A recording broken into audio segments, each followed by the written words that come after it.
안녕하세요, 칼리아입니다. 오늘은 터치패드가 있는 휴대용 키보드를 가지고 왔는데요. 외부에서 작업하다가 문득 이런 기능들이 들어간 키보드가 있을까 싶어서 서칭을 해봤습니다. 일단 마우스를 따로 가지고 다니기 귀찮으니 트랙패드가 있었으면 좋겠고, 휴대하기 좋게 무게는 가볍고 부피도 좀 적었으면 좋겠고, 패드가 거치되는 기능에 키보드와 거치대는 좀 분리도 되면 좋겠고, 그리고 C타입 충전형에 멀티페어링은 한 세대쯤 됐으면 좋겠고, 윈도우, 안드로이드, iOS 등 모든 기기에 호환됐으면 좋겠고, 키캡이 너무 작지 않았으면 좋겠고, 미디어 키와 물결 표시, 델리트 같은 키들은 단독으로 좀 있었으면 좋겠다. 쓰다 보니까 욕심이 끝이 없더라고요. 과연 이 기능들을 다 탑재한 키보드가 있을까 싶어서 찾아봤는데 있긴 있더라고. 그렇다면 쓰임새는 괜찮을까 싶어서 구입했던 키보드입니다.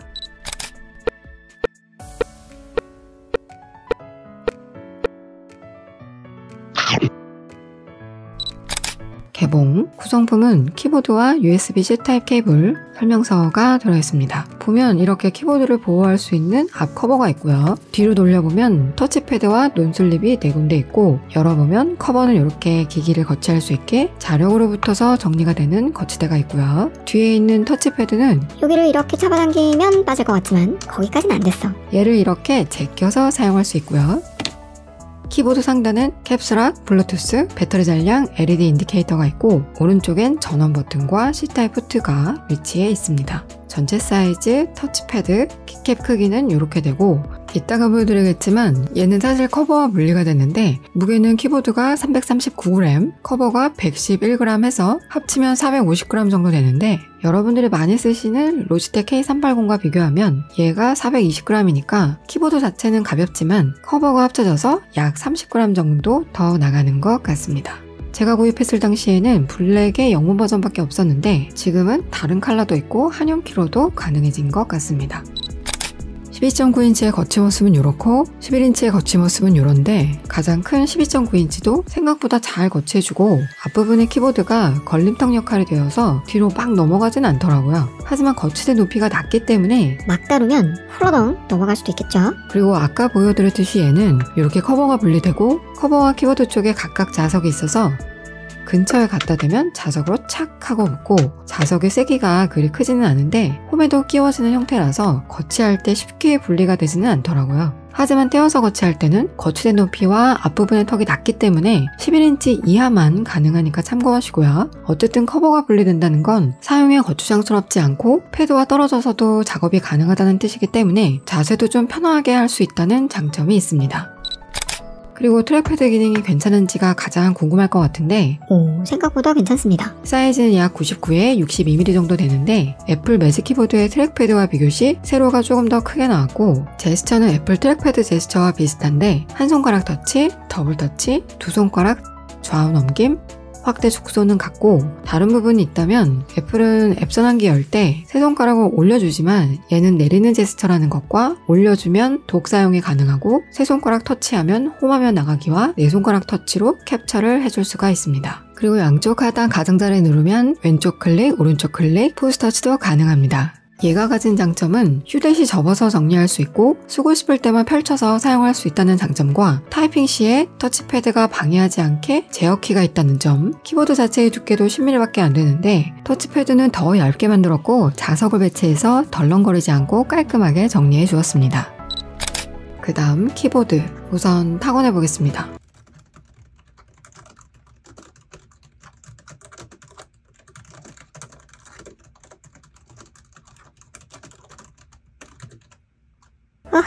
키감은 그냥 그렇습니다. 제가 요새 이런 뮤리알, 호두알 소리에 익숙해져서 그런지, 물론 얘는 이런 기계식 키보드와 비교할 일은 아니지만 솔직히 키감은 일반 저가형 펜타그래프 키보드에 설렁설렁 치면 설렁설렁 쳐지는 키감? 약간 꾹꾹 눌러야 하는 키감? 솔직히 키감에 대한 기대는 크게 안 하는 게 좋을 것 같고, 그냥 작업 시에 지 기능은 다 하는 키보드?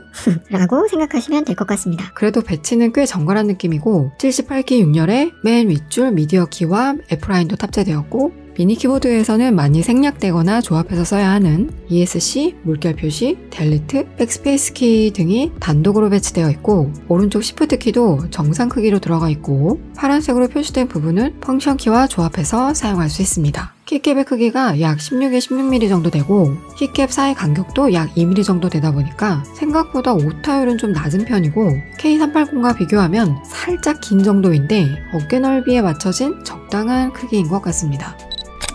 얘는 윈도우, 안드로이드, iOS에 모두 가능하고 펑션키와 숫자 1, 2, 3의 조합으로 최대 3대의 기기의 멀티 페어링을 지원하는데 기기 변경 시에 따로 OS를 변경해주지 않아도 안드로이드에서 쓰다가 아이패드로 갔다가 윈도우로 건너갈 때 자동으로 변경이 되어서 딱히 오류가 생기지 않기 때문에 안드로이드 폰과 아이패드 조합으로 쓰시는 분들에게는 좀 더 편한 부분이지 않나 싶습니다.